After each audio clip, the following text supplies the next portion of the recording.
Hello, everyone around the world. Welcome to the next International Solar Alliance Expert Training course. This is David speaking here from Berlin. Today we have session 30. We're dealing with solar PV and storage.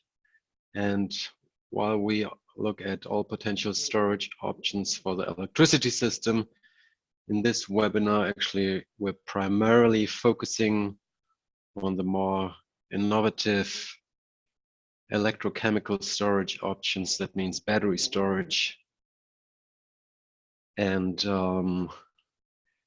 as you probably already know, this webinar series is hosted by the International Solar Alliance and the Clean Energy Solutions Center.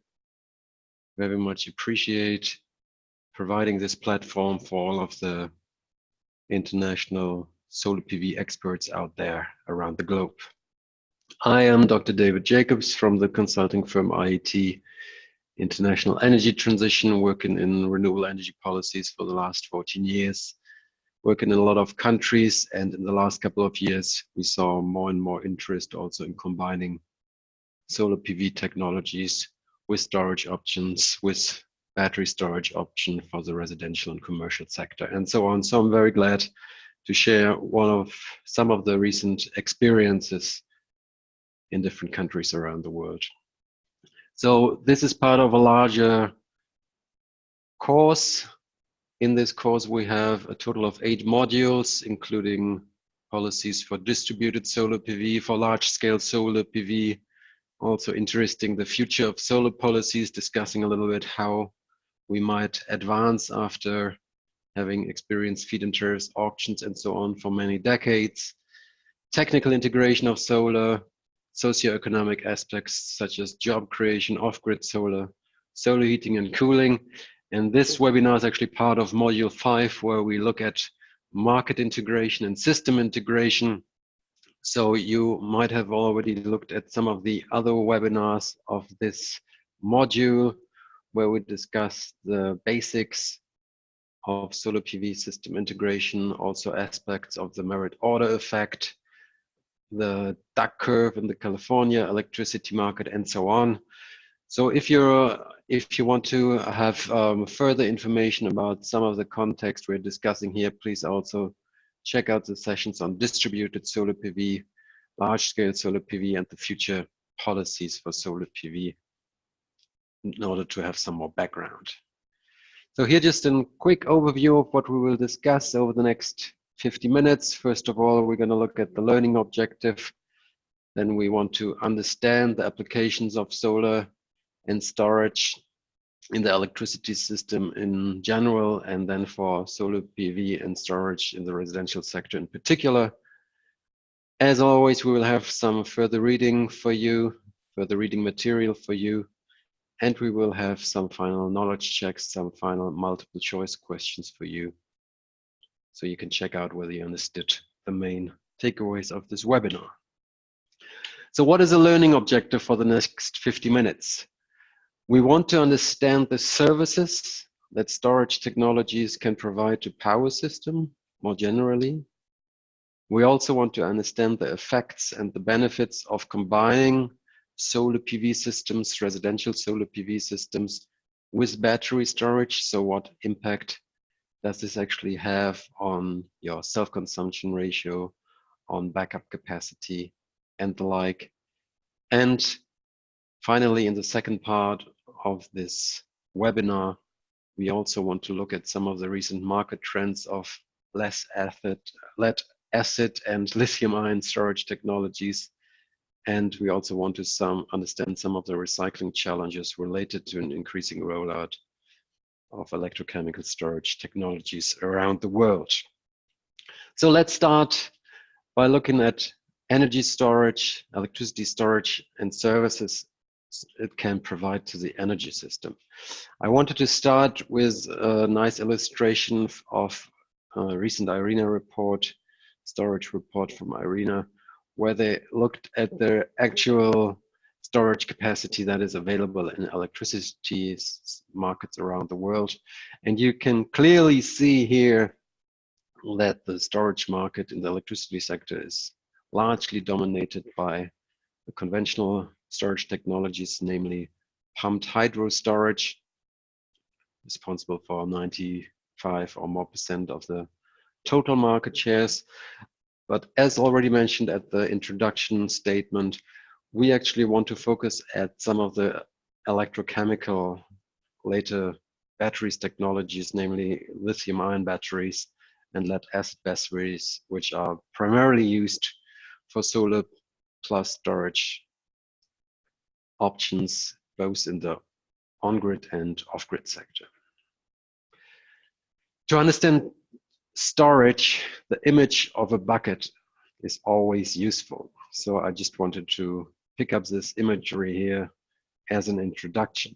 So imagine that storage is a bucket that moves energy or electricity from one time period to another. So you have some basic questions that you need to answer. So first of all, you need to decide when to use the bucket, when to use your storage unit. When do you fill the bucket? When do you fill your battery? And when do you empty your bucket? And this seem to be trivial questions, but they're actually quite complex. So this is one of the major takeaways, that when you have a solar PV system and you add a storage unit next to it, the system becomes very much more sophisticated and very much more complicated.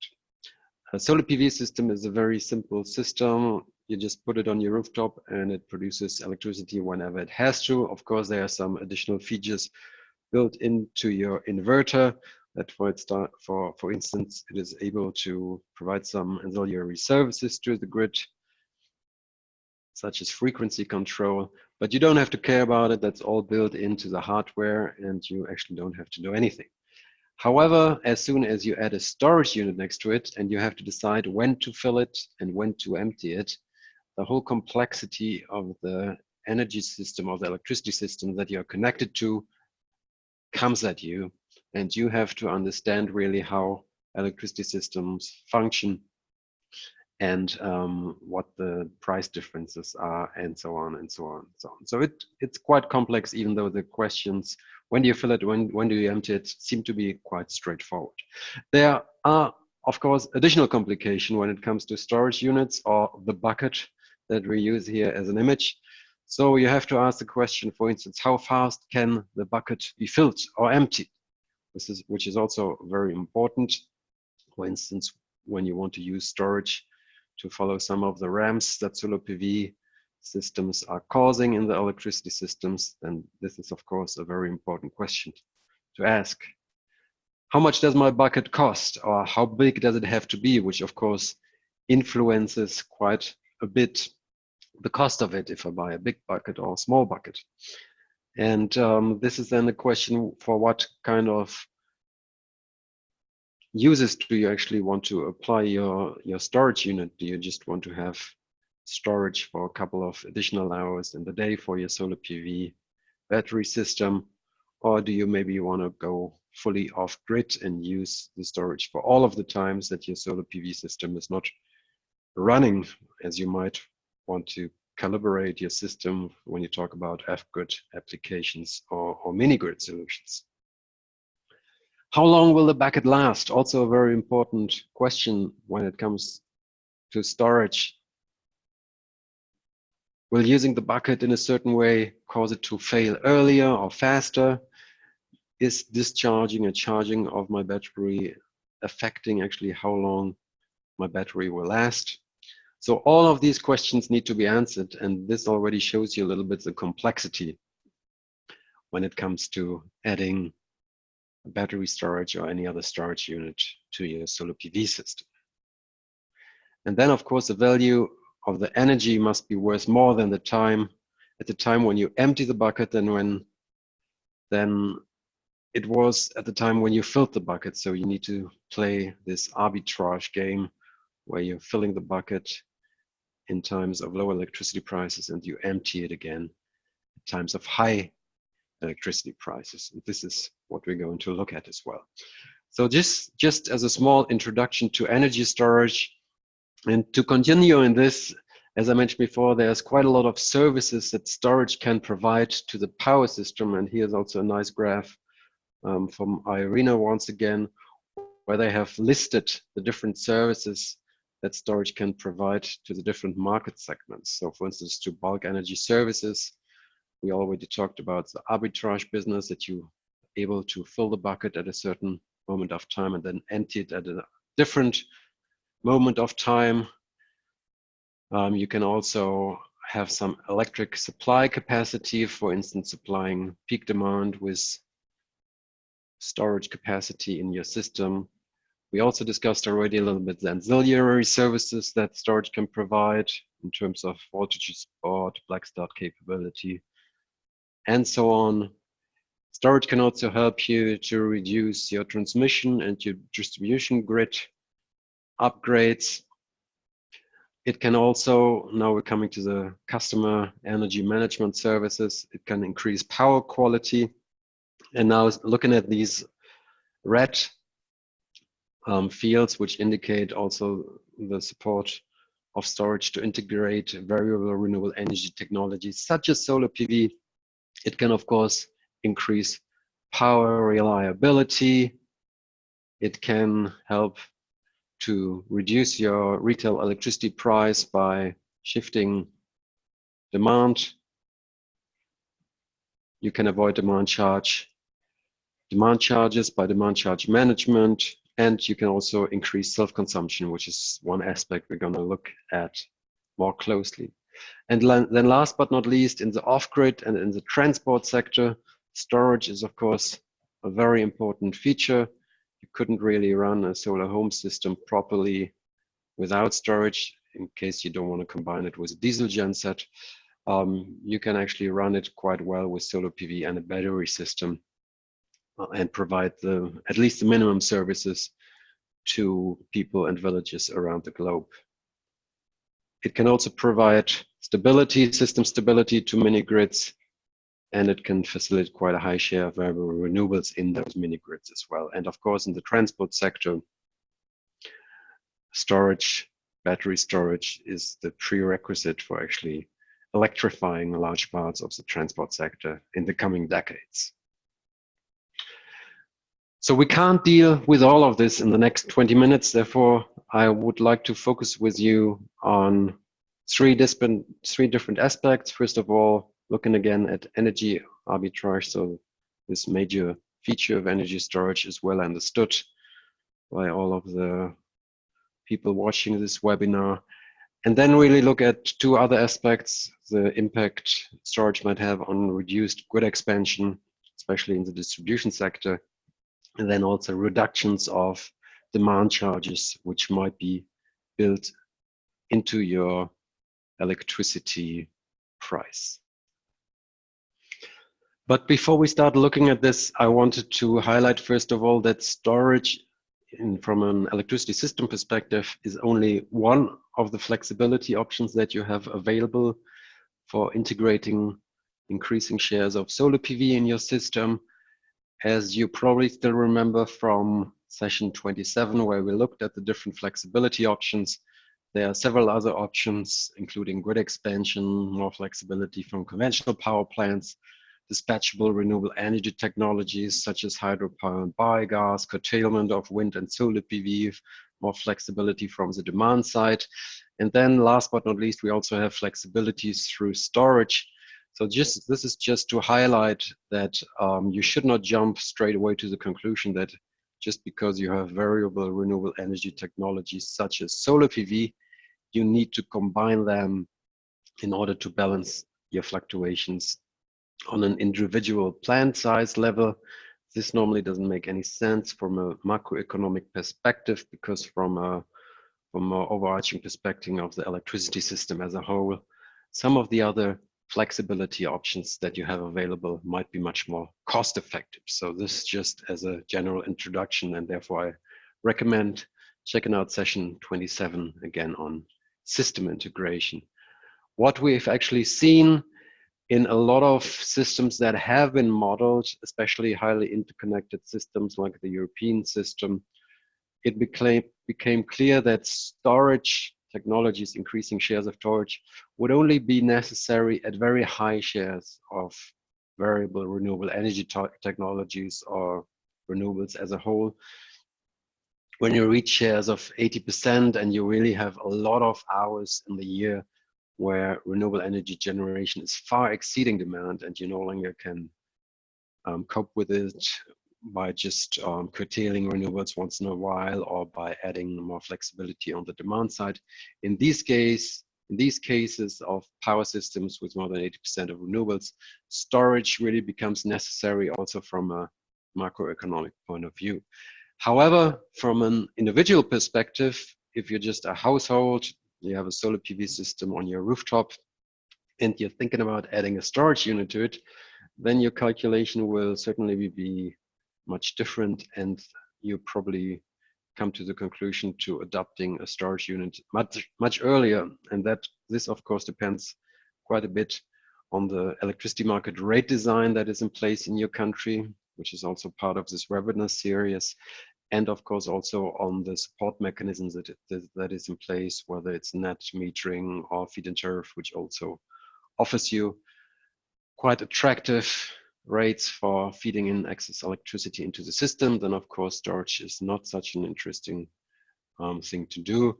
However, if no such options are being made available by the utility or by whichever institution is responsible for that in your market, then of course increasing your self-consumption ratio by adding storage units to it becomes economically viable much earlier.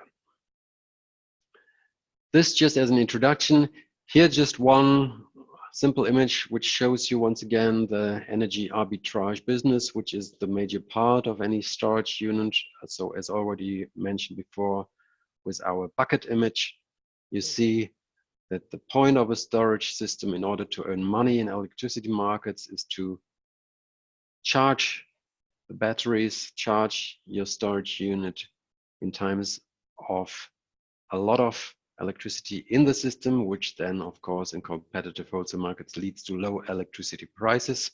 So you're storing electricity in those prices and then you're releasing your electricity again in times of high prices. And this is of course also the major business model for any pump hydro storage plant, that you just pump up the water, pump it up the hill during hours of low electricity prices, maybe during the nighttime, and then in the morning or in the evening peaks, you just release the water, let the turbines run, produce electricity, feed them back into the system and sell them at a higher price than what you have paid when filling the pump hydro storage dams.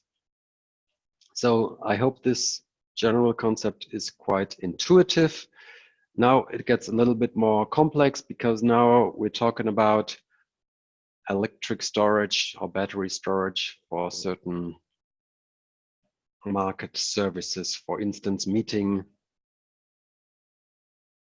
peak demand. We saw a lot of announcements in the last couple of years where, especially in the United States, battery storage was procured to meet peak demand, to a certain extent to compensate gas-fired power plants which were normally used to meet peak demand, and instead to procure also storage units which might be able to provide electricity for certain peak demand hours during the year. And I really repeat the word hours here, because we're actually not talking about a situation where storage will provide electricity, let's say, for the remaining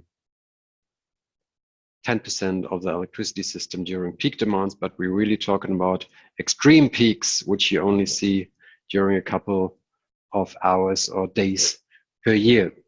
There's actually been a nice paper by Bloomberg New Energy Finance published in 2018 on where they looked at the application of solar PV and storage in mini grids on islands.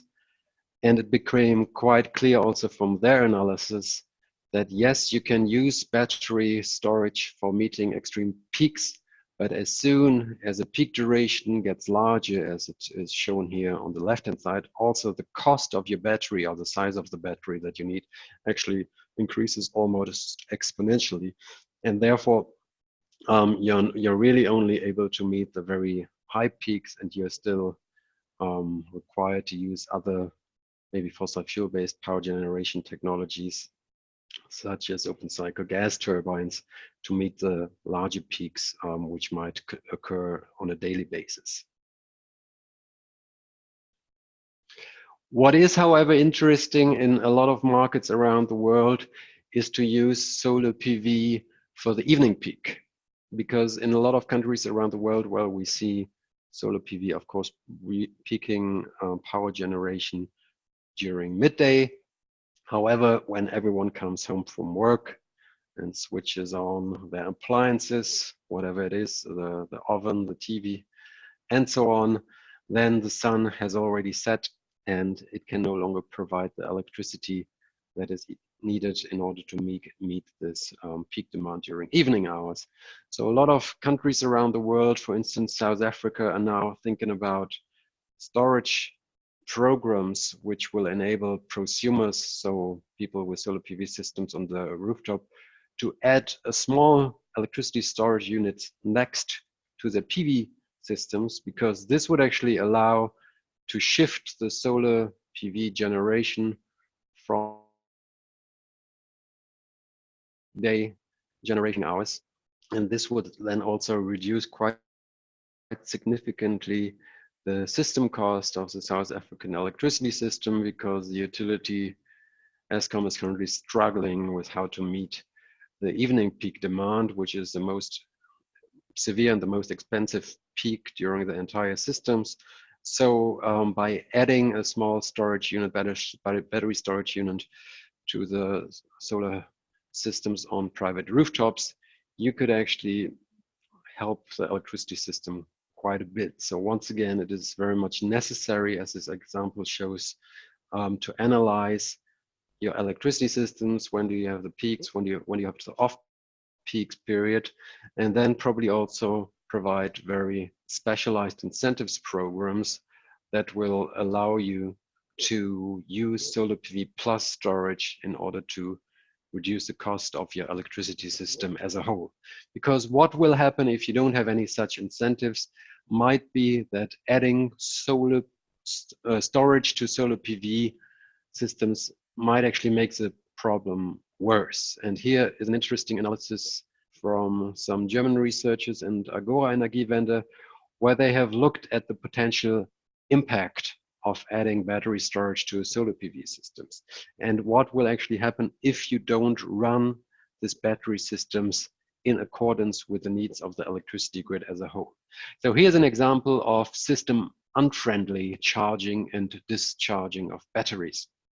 So in a case where you don't have any regulation and where your batteries are not programmed in a certain way, you will probably see a situation where each and every prosumer, once the sun gets up at 6 o'clock in the morning, 7 o'clock in the morning, will first of all use the first sunbeams of the day to charge its battery, because the PV system is connected to the battery, and if the battery is empty, first thing that will happen is that the battery will be charged.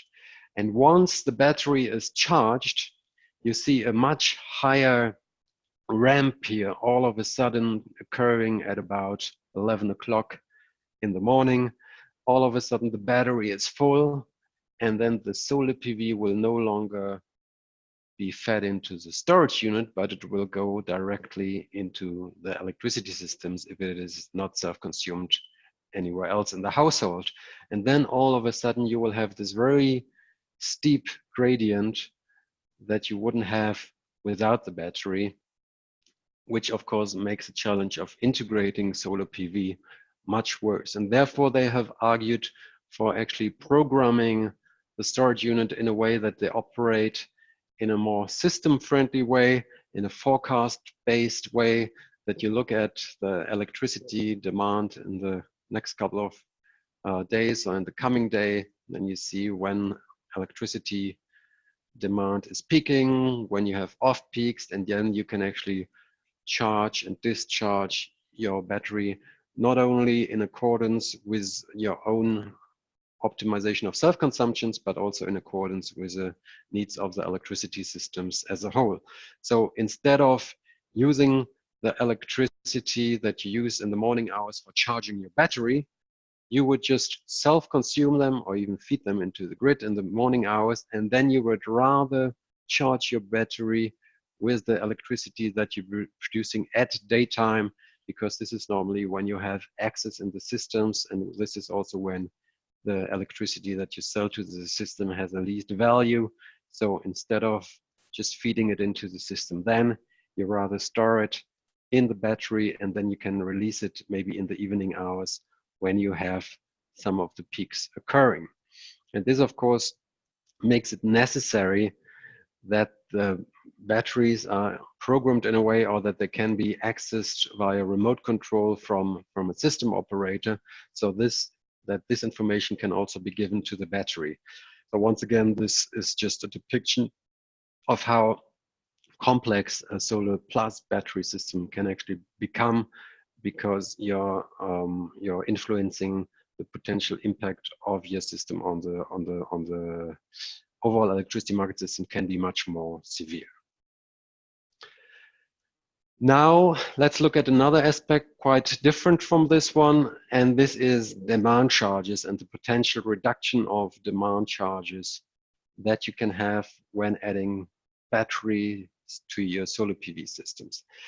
You might still remember this from the webinar that we had on rate design. Here's just a quick summary again of what we have discussed. I think it was session 8 and session 9 in this webinar series, when we looked at traditional rate design and smart rate design. So part of the traditional rate design are volumetric charges, where you're just being charged for each and every kilowatt hour that you consume as an electricity consumer.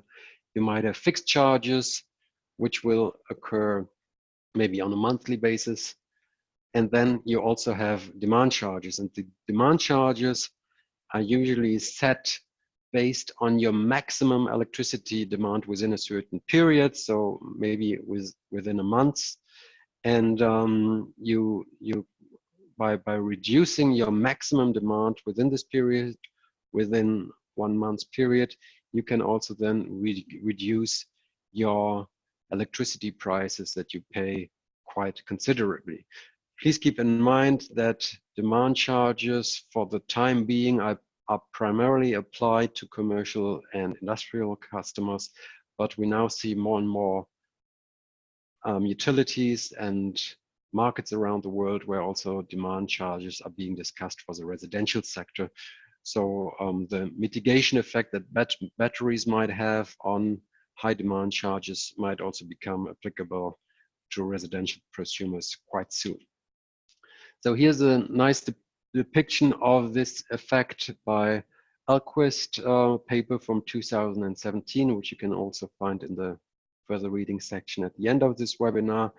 So you can see from this graph quite nicely that PV alone is sometimes not able to help you to reduce demand charges, because PV is not really reliable, and PV might also not be able to help you to cut your peak demand in all hours of the day that the peak demand is really occurring. For instance, when your peak demand occurs at 7 o'clock in the evening, then of course solar PV alone will not be able to do the job. And the blue line here indicates then that this maximum demand that you have of about 2000 kilowatts will then of course determine your demand charge, which you have to pay on a monthly basis.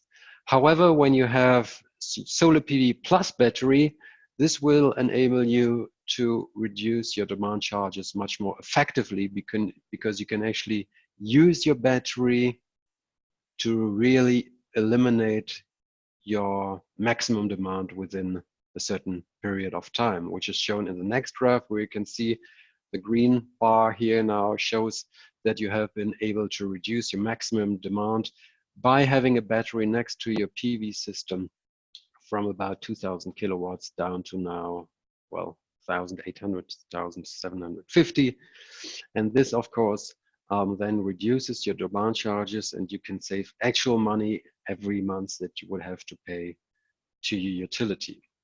So here it's quite clear, and also other studies here, study by McLaren, show that, of course, the economics of solar PV plus storage for residential customers and also for commercial customers very much depend on the rate structure that you have in place in your jurisdictions.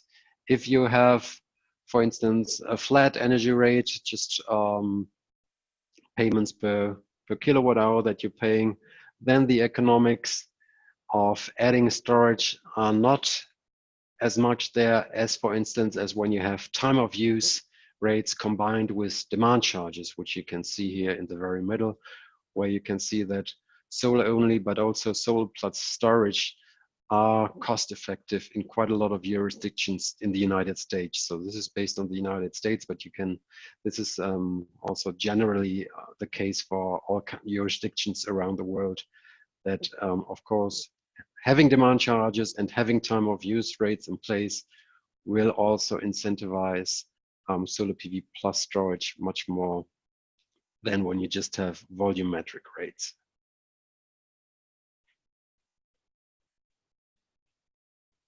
So let's now have a look at some of the specific aspects of combining PV systems with batteries for self-consumptions in residential or commercial systems. And here again, I would like to look at three very specific situations. First of all, increasing self-consumption via battery storage systems, and then also the option of grid affection. Backup power is, of course, a very obvious feature of adding batteries to the systems. You can see this happening in all of the markets worldwide where you have some insecurity of power supply. For instance, recently there were quite a lot of brownouts and blackouts in the South African power systems, and all of a sudden you saw a huge increase of solar PV systems plus battery being sold to residential customers and also commercial customers around the country, because this was simply the most straightforward and simple way of increasing energy security at the system level, at the household level. But let's now look at also the potential of increasing self-consumption and maybe even going fully off-grid by adding batteries to your PV system. First of all, here just a little recap of self-consumption and grid parity.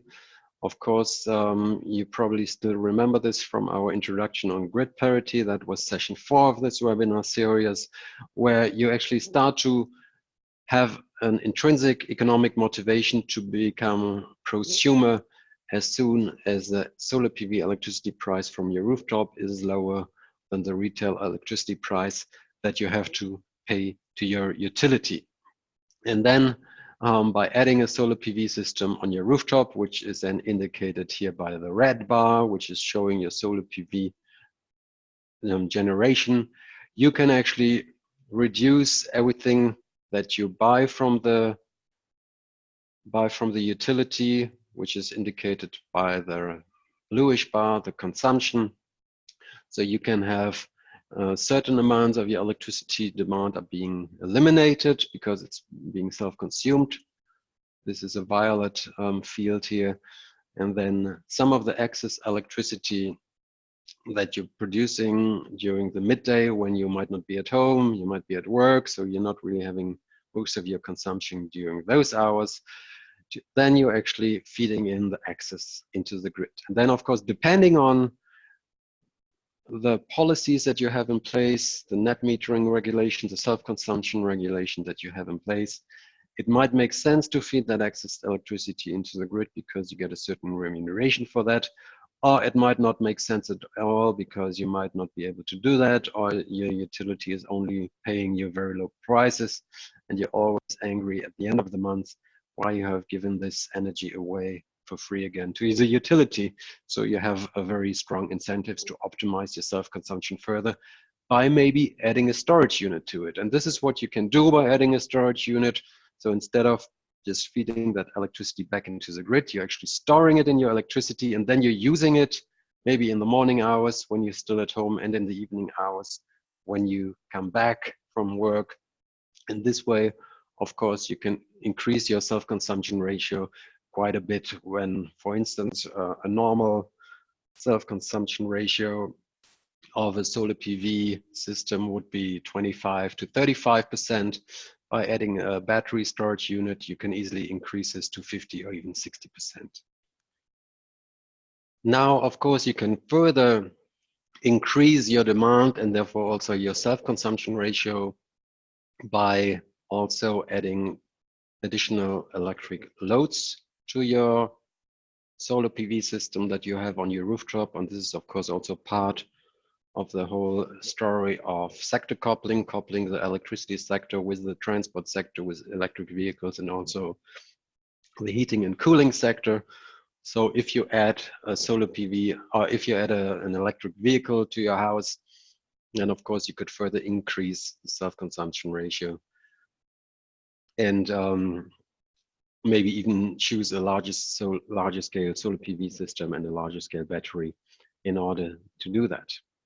But this is not part of this webinar. This is actually part of the next webinar, session 31, where we're going to have a look at a more in-depth into sector coupling using solar PV electricity for the transport sector and also for the heating and cooling sector.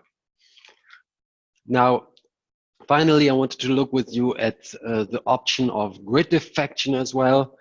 This has been quite a hot topic among policymakers since 2013, 2014, when the Rocky Mountain Institute actually published a very impactful study on the potential timeline for grid defection in various states of the United States.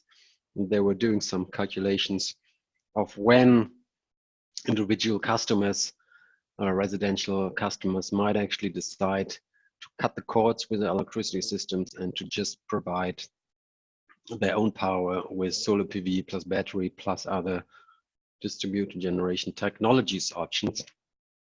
And this has been also discussed quite heavily in Australia, for instance, where some analysts were already arguing a couple of years back that because there's a very high grid interconnection cost, because of the very high grid usage fees that you have in this Australian electricity systems, because you have this very large territory where a lot of transmission lines had to be built to connect the different places, you actually will see in the next couple of years quite a lot of households going off grid, cutting the cords with electricity systems and providing their own electricity with solar PV plus storage. Now the question is, does this really make sense? Not also from a macroeconomic perspective, but also from an individual perspective. And this is quite an interesting study from Heitinger et al. 2017, where you can actually see the levelized cost of electricity depending on the fraction of load that is met by solar PV and battery systems. And you see, of course, once you add solar PV and battery, you have a slight increase of the cost. However, then the bar running from, let's say, 5% to 75% of solar PV battery electricity that you can meet independently is relatively stable, increasing from $20 cents to $30 cents per kilowatt hour. However, once you go above this 75% threshold, your cost actually increases exponentially. And this is of course true because all of a sudden your battery system would need to get significantly more expensive to really ensure that each kilowatt hour of demand that you have, the extreme hours of demand that you might have during one evening when you invite all your friends and you have all your appliances on and so on and the heating on, that all of these hours will be met by solar PV plus battery, then all of a sudden your battery storage that you need to meet your individual demand with just these two technologies gets significantly more expensive, exceeding maybe 50 cents per kilowatt hour. And this, of course, also reflects the discussion that we have in a lot of emerging economies and developing countries when we talk about off-grid solution, mini-grid solutions, that as soon as you want to deliver each and every kilowatt hour that is demanded with solar PV and battery storage, and you want to have full-scale supply over 24 hours, then of course this is also the type of levelized of electricity that you're looking at. And so the question is, on the one hand, in these off-grid areas, do you really need to provide 24/7 electricity demand? If you could really reduce the cost quite significantly, if you say we only provided 20 hours a day. And on top of that, of course, this is a very decisive question when it comes to grid defection in already really makes sense both individually and also from a system perspective. And therefore, my guess would be that the threat of grid defection, well, is there for certain customers, but for most customers, both residential, commercial, and also industrial, it will be always quite beneficial to keep ties with the main electricity grid, because providing these last hours of electricity that you need for meeting your peak demand can be provided in a much more cost-effective way via the general electricity system, instead of just expanding your storage unit considerably to meet all of your demand individually. So this is, from my point of view, a very interesting analysis, which provided some very important additional information to this whole solar PV plus storage grid defection discussion that we see going on in various jurisdictions.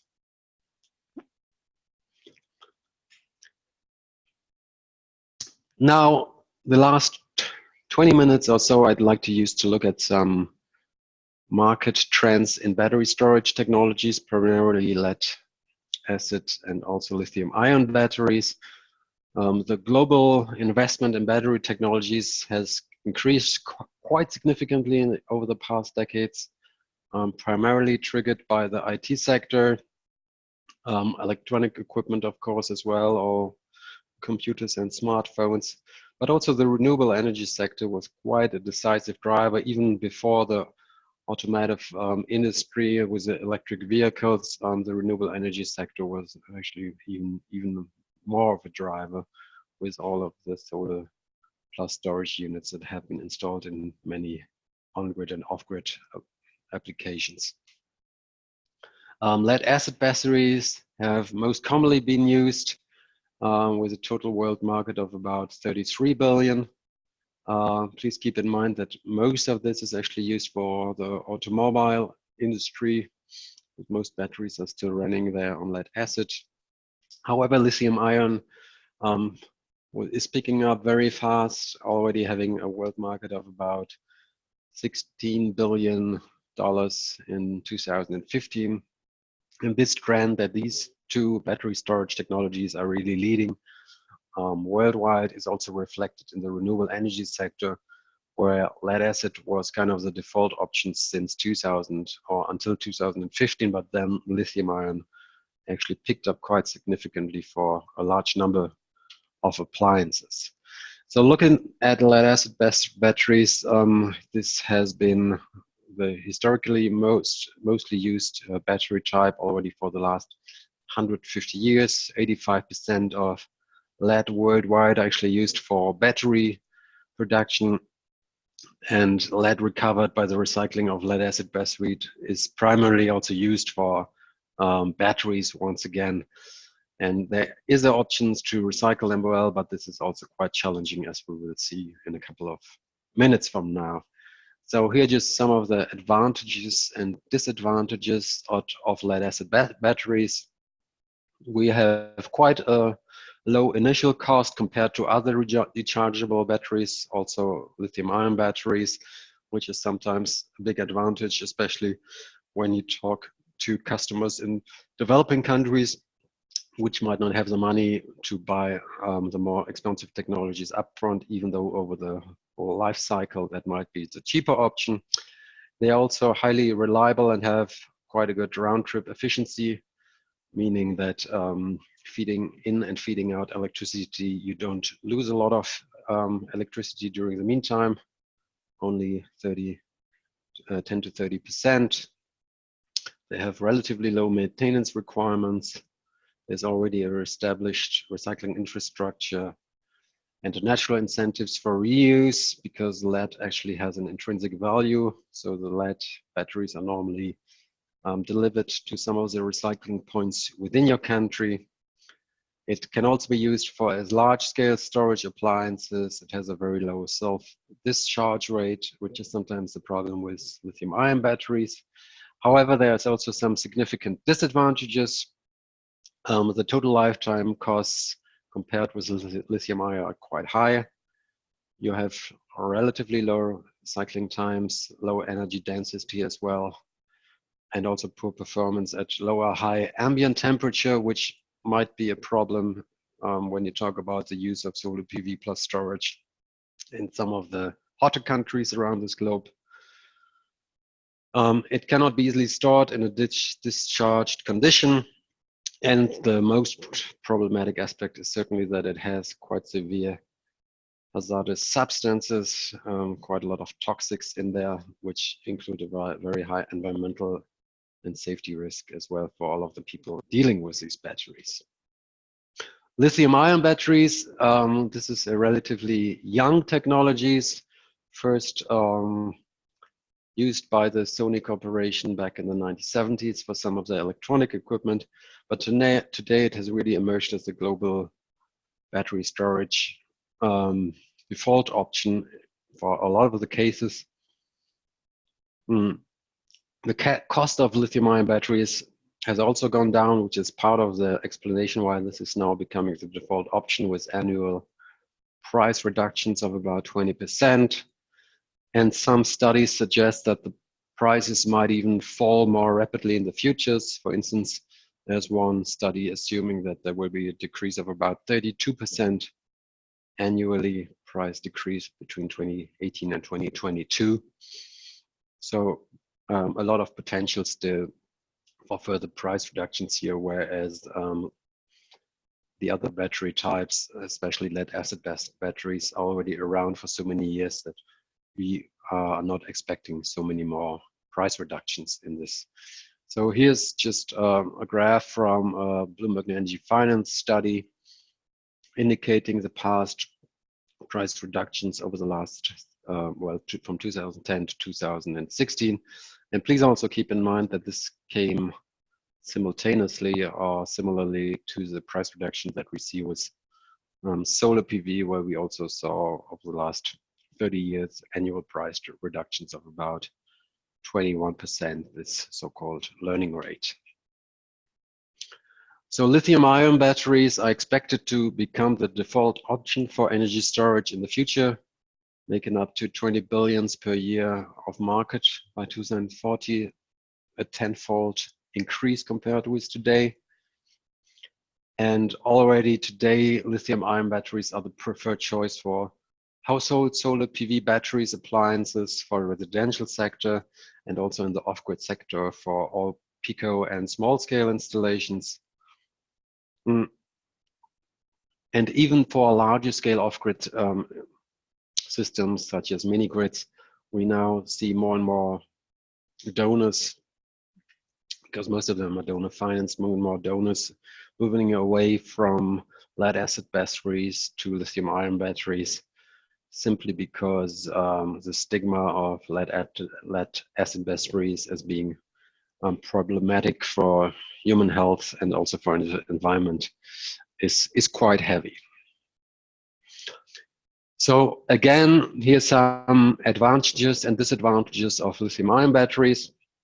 The major advantage is certainly was already the decrease of cost in the last decade, but also the expected cost decrease that we assume for the next couple of years. They have a relatively long lifespan. When you compare it to the number of full cycles that they can run, they have very high round-trip efficiency and low self-discharging rate, high power discharge capability, and the toxicity of the applied material is significantly lower than that of lead-based batteries. However, there are some disadvantages. Also, still limited recycling capacity in developing countries like Africa, like Ghana, also other African countries, but even in Asia, I think there's only just the first recycling capacities now being opened in China. Otherwise, you only have recycling capacities currently, one in Europe and one specialized recycling facility in the United States. There's also the problem that there's no intrinsic value for recycling a lot of the lithium-ion batteries because the value of the materials that are used, well, first of all, the materials, the valuable materials that are used are very small, and then the value of these materials is relatively low, so there's no intrinsic incentives, such as in the case of lead-acid batteries, to really bring all of the used lithium-ion batteries to recycling points within your country. And then there's also the danger of thermal runaways, which means you have probably heard about the situation that some lithium-ion batteries have exploded in airplanes or caught flames in airplanes, which is primarily due to these thermal runaways. And this, of course, might also be a problem when it comes to transporting recyclable lithium-ion batteries from Africa, from Asia to the recycling facilities in Europe or North America. So currently there's not so many ships that actually want to take used lithium-ion batteries on board because the risk of a fire breaking out on a big transporter with a lot of other material on board is simply too high. Some lithium-ion battery types also include some highly toxic materials, which is also not to be overlooked when it comes to recycling. And the risk of supply shortages is still there because there's still some critical raw materials, and the extraction of these raw materials takes primarily place in the Congo and other not so stable countries with very insufficient working conditions. So this being said, now let's take a few more minutes to look at the recycling challenge ahead. We see that the volumes of lead-acid batteries and especially lithium-ion batteries that are being sold in all of the countries around the world, also in a lot of developing countries without any existing recycling infrastructure, are increasing rapidly. And therefore, from my point of view and the point of view of many other researchers and consultants, this challenge needs to be tackled as soon as possible, because otherwise we will run into significant challenges, and which might also impact the positive view of solar PV and other renewable energy technologies, which is normally prevalent within the people's perspective. So looking at lead-acid battery recycling, as already mentioned, there's an intrinsic incentives of bringing used lead-acid batteries to recycling facilities because the people who bring them there can usually sell them and get quite a substantial amount of money. However, you need to have rather strong regulation and sound management practices to prevent damages to human health and the environment, because without these clear regulations, there is a systematic and clear motivation for substandard recycling by private actors. And these standards should also include the drainage of batteries, battery breaking, and smelting of raw lead ingots for export purposes. The biggest challenge is really the unofficial backyard melting of lead-acid batteries, and this is due to the fact that you can actually do this melting at relatively low temperatures. So the melting point for lead is only 327 degrees. So you can just make a fire, a good fire in your background, and then start breaking up the battery and getting out the lead that is in there, which of course has quite significant impact not only on the workers in these recycling facilities, but also in the very close surroundings of these recycling facilities. There were some researches of villages in African countries which lived close to backyard lead acid smeltering, and you saw severely higher numbers of cancer and other very severe diseases in the surroundings. So not only for the workers, but also for the children playing in the backyards and so on. So backyard smelting can be a cause for substantial health impacts due to emissions from the lead in form of dust and lead fume during the smelting process. And the contaminants can also leach into underground water and then affect the entire local community. So since nowadays there's the problem of backyard smelting is disappearing in quite a lot of countries around the world because the efficiency of doing it this way is also not very high. So there is actually also an intrinsic motivation for setting up more sophisticated recycling facilities. But then again, a lot of the countries around the world which use lead acid batteries simply don't have the state-of-the-art recycling infrastructure. So there's actually 4 primary ways of exporting then used lead acid batteries. You can either export them in the original state after recollection, wet acid batteries. You can export the drained lead acid batteries after local drainage of the acid. You can also simply just export the lead scraps after local battery break-in and the extraction of the lead scraps, or you export the lead ingots. So after local smelting of raw lead ingots, this of course takes less space and is less costly, but you would need to do quite a substantial amount of the recycling also already within the country. Now, last but not least, let's look at some of the difficulties of lithium-ion battery recycling.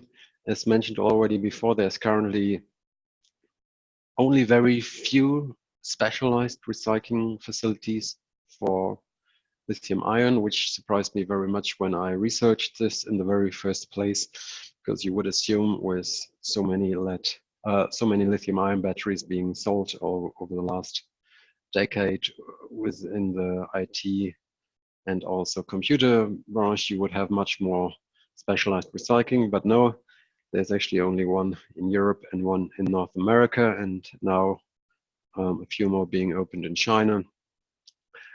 The existing recycling plants are primarily focusing on the recovery of nickel, copper, cobalt, and other raw metals, whereas other raw materials like the iron, the graphite, the phosphor, primarily lost during the recycling process. There are now some research projects which are trying to recycle lithium-ion batteries in a way that all of the valuable materials that are being used, including the iron, the graphite, and the phosphor, can also be recovered, but this is still at a research stage.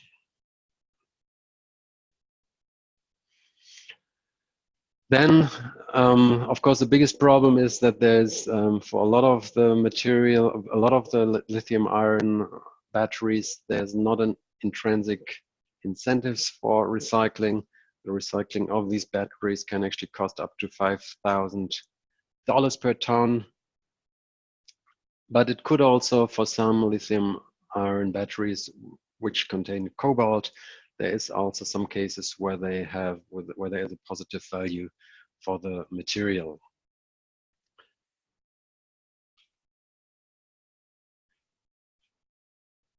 And as already mentioned before, one of the disadvantages are the thermal runaways. So currently, there's not so many ships that want to take used lithium-ion batteries on board, because if they're still charged with more than 30%, there is still the risk of thermal runaways.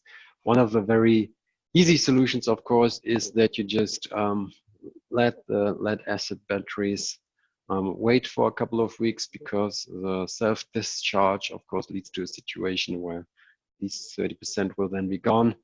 But then you still need to convince the shipping industry that yes, you have waited long enough for these lithium-ion batteries to be fully discharged, and that there's no more risk of thermal runaways.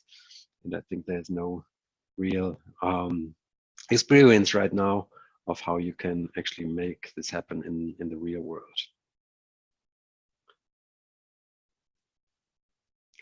So a quick summary again of what we have discussed in the last hour. We have seen that storage technologies, batteries, can be used for a wide variety of services within the electricity system. In the case of residential solar PV, battery storage can help to optimize self-consumption and provide backup power, especially in countries which are regularly forcing rolling blackouts or brownouts. Grid defection, that means disconnecting from the grid entirely and simply relying on solar PV plus storage on its own, is relatively expensive, and therefore it's probably not going to be an option for most of the customers around the world. Actually, the main electricity grid can provide also some very important backup solution for even for customers which are 90% prosumers. And lithium-ion batteries are emerging as a default option, even replacing lead-acid batteries for larger scale off-grid applications for renewable energy systems. However, both with regards to lithium-ion and lead-acid batteries, there's a severe recycling challenge, and specialized recycling facilities need to be established in all corners around the world in order to cope with large amounts of battery storage units, which are being sold right now in all of the countries around the world. So this interesting topic has gained quite a lot of attention by researchers and experts in the last couple of years. So here again, some interesting reading for you. Please feel free to reach out to us if you have any further question. Thanks again for the International Solar Alliance and the Clean Energy Solution Center for providing this platform. And as always, last but not least, there will be some knowledge checkpoints for you, some simple multiple choice questions which will help you to check whether you understood the major lessons of this webinar. So thanks again for listening. Hope to hear you again. Bye-bye.